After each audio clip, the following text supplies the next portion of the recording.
what looks like resistance is often misunderstanding. Probably if somebody could have told me that like earlier in my career, I probably would have saved a lot of tense moments, but she's absolutely right. If you see resistance on the team, usually it's time to do a one-on-one there because Yeah. it's usually not resistance in the way that you think it is.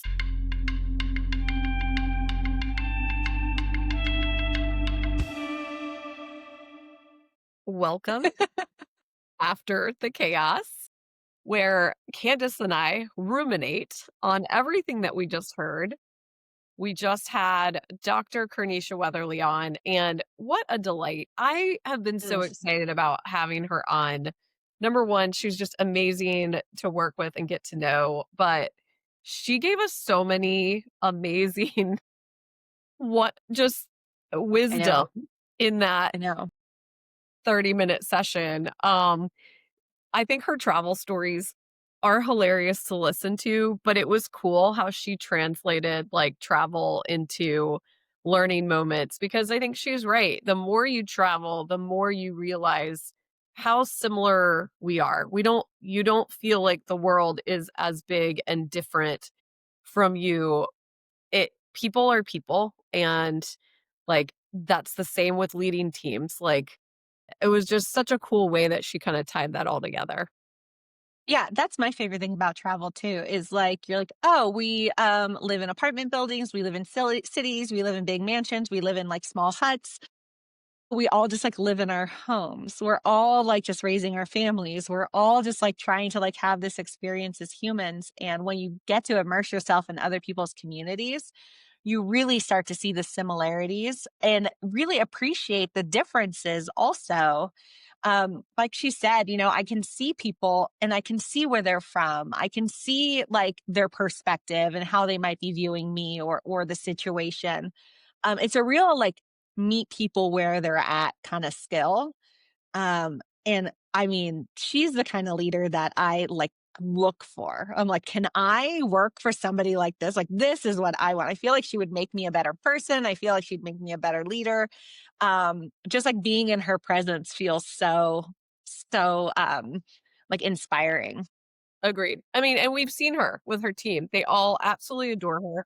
They absolutely learn from her. She inspires them to be better. I think she's given people a lot of opportunity too. She recognizes talent in people that sometimes they don't even recognize in themselves, which is the true kind of calling of a leader. So, yeah, it's really cool to watch. One thing that she said just right out of the gate that I wrote down was what looks like resistance is often misunderstanding. Probably if somebody could have told me that, like, earlier in my career, I probably would have saved a lot of tense moments, but she's absolutely right. If you see resistance, on the team, usually it's time to do a one-on-one there because Yeah. it's usually not resistance in the way that you think it is. It usually is, like, there's something behind it. So I love that she kind of pulled that through. Yeah, and I feel like, resistance there can be a misunderstanding in the resistance also. Like she was saying, I don't try not to take things personally. Like this isn't about me. Like they might have a lot of emotions. And if I don't internalize those things, I'm much more effective in supporting them in what they need to do or solving their problem.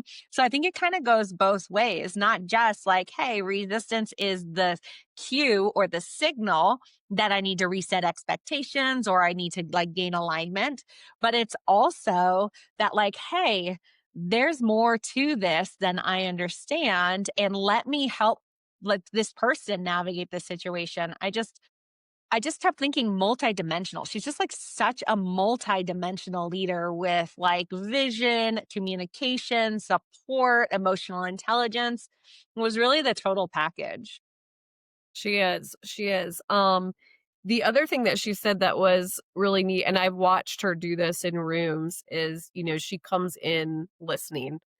Mm, We have had this conversation with multiple leaders that have been on, and it is this you like humility and authenticity in leadership, and the fact that you don't have to have all of the answers. In fact, yeah. it's better not to, because if you walk in the room acting like you have all of the answers, that kind of says to your team, like, I don't need you to do the work. I'm gonna tell you. I'm gonna command you. I'm gonna do the work for you or whatever the scenario is. And I love how she kind of tied that theme through because we've heard it from John Hill, who we've had on the podcast. We heard it from, you know, Foster Mobley. We've heard it from, I mean, gosh, name 6 different people as far as leaders that have come on and had that same sense of like, sit, listen, understand, be humble, be transparent, and she offered that, like, clarity around the facts. Um, the one thing that kind of stood out, and I loved her analogy, like, "Is this a glass ball or is this a plastic ball? Is it loud and obnoxious and, or is it really important?" And I think, that's something that is pretty crucial to understand about every problem that you're trying to solve. Yeah, the loudest thing is not always the most important thing. And the squeaky wheel doesn't always need the oil. Like what we're saying is like, can this be set down? Can you distinguish between the two? I think it kind of goes back to her leadership skill is that I'm not here to solve their problem. I'm here to help them process the information that they need to know to make the decisions. Good leaders are able to discern the information that they need to understand so that they can make decisions to move forward. They don't need to be told what the decision is. And I love that boundary or that definition of how do I kind of make sense of the chaos that I'm living in so that it can be manageable. And also, like to her point, having a life outside of work. I mean, I know in healthcare, we all say it's so difficult. It becomes all consuming. Like, I just want to solve problems. I've been here all day. Like I can't stop thinking about it. But the absolute necessity to travel, to garden, to do something that isn't work, I think is to her habits of pausing, giving herself a moment to think or to not think and let things just process and settle. I think her leadership style is really actually not only supported, but really like defined by her ability to come in, step away in a real way that just makes her so impressive. Yeah, I mean, I'll admit, not my not my strength there. So when she was like, "I have started this amazing garden," I'm like, "Uh-oh." I've been telling my I husband, know. like, "I don't really have time to start a garden even though I want a garden." And, if Karnesha Weatherly is doing it, then, like, I don't think I have a whole lot because she's making time for travel, she's making time for all of the things, and I've often, going back to my early days in nursing, sitting with patients that were, in their last hours of life, they always said they didn't wish for more things, they didn't wish for more money, they didn't wish for fancy cars, they wished for more time, more experiences, more time with their loved ones, and I Mhm. always, like, come back to that, even, like, when I'm in my most stressful moments, I'm like, balance this and, like, make sure Yeah. that you're being the best version of yourself for your team, and I love that she does that. Yeah, in the time that I've known her, she's probably taken 6 international trips. She Oh, I loves to know. travel, and that's a big part of her. That's a big part of her stepping away and then being her best self in front of her team, but I think she brings those like, the experiences back with her into her leadership style, and just that story about being at that market and, like, some deep voice being like, "You need to go." I can't imagine how many of those stories she has, like, in her back pocket. I've gotten to hear a few of them, and it is just it is wild. It is wild, like, what you can get yourself into.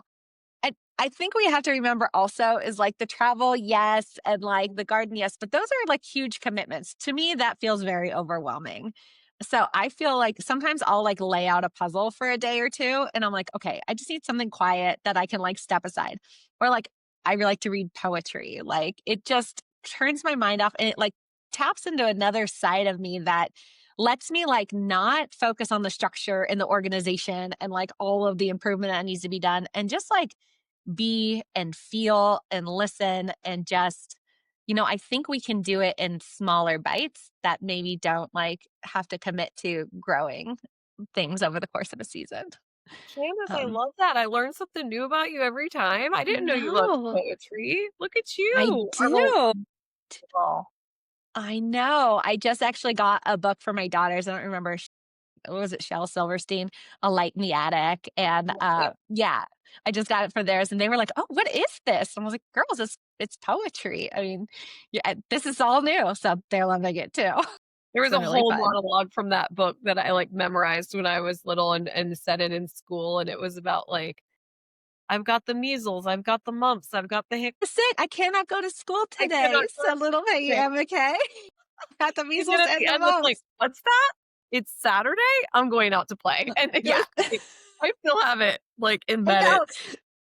Me too. It's just like I love that so much. I just like try to give those my experiences to my girls as much as I can to remind them that yes, school is not all the things and like art and we love to dance also. So, bringing creativity into your life, I think it helps me at work also because when I'm more creative and I'm more free, then all the structure and the organization and the standard processes that I do at work have a little bit more like room to breathe. I'm a little bit more relaxed. I'm a little bit more creative in the work that I do. So I feel like it kind of supports one another.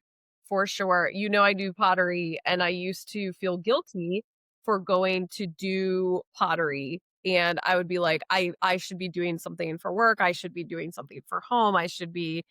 And my coach, you guys know John Hill, my CEO coach and mentor, he when we would be in the thick of it, he would really tick me off when he would say, "Do you need to go, like, throw a pot or something?" And I would be like, so, like, "No, I don't need to go through," and that's exactly what I actually needed to do is I needed to step away. I needed to, like, bring my energy down. I needed to take a breath.